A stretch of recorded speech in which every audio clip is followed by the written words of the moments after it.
Chapter 22. The Country of the Quadlings. The four travelers passed through the rest of the forest in safety, and when they came out from its gloom saw before them a steep hill, covered from top to bottom with great pieces of rock.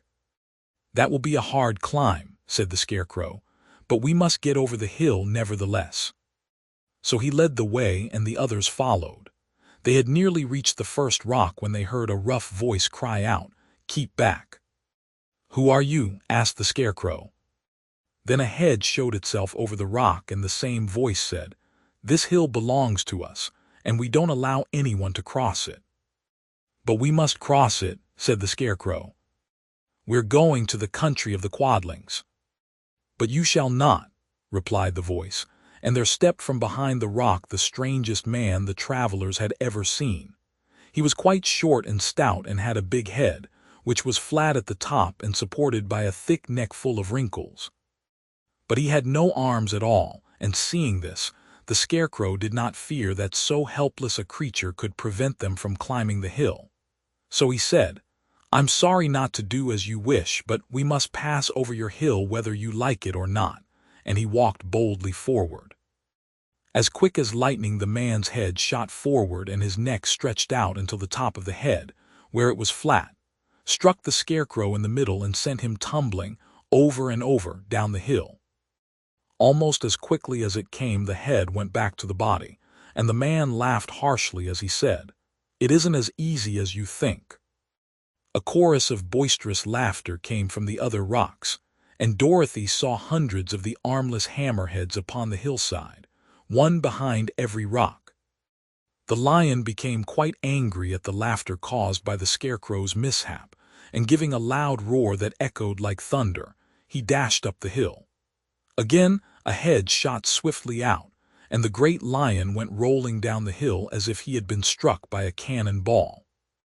Dorothy ran down and helped the Scarecrow to his feet, and the lion came up to her, feeling rather bruised and sore, and said, "It is useless to fight people with shooting heads.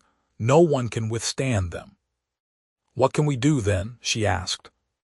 "Call the winged monkeys," suggested the Tin Woodman. "You have still the right to command them once more." "Very well," she answered, and putting on the golden cap she uttered the magic words. The monkeys were as prompt as ever, and in a few moments the entire band stood before her. "What are your commands?" inquired the King of the Monkeys, bowing low. "Carry us over the hill to the country of the Quadlings," answered the girl.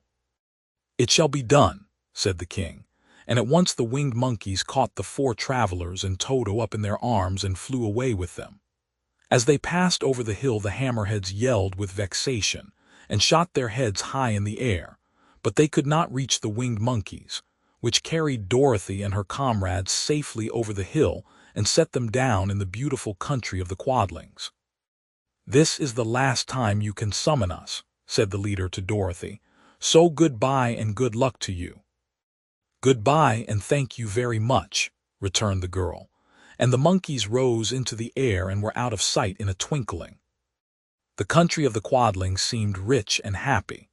There was field upon field of ripening grain, with well-paved roads running between, and pretty rippling brooks with strong bridges across them.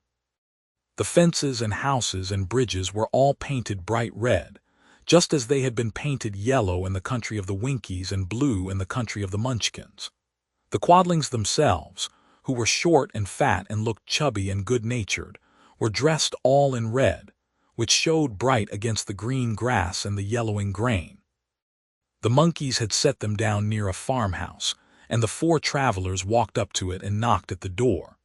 It was opened by the farmer's wife, and when Dorothy asked for something to eat the woman gave them all a good dinner, with 3 kinds of cake and 4 kinds of cookies, and a bowl of milk for Toto.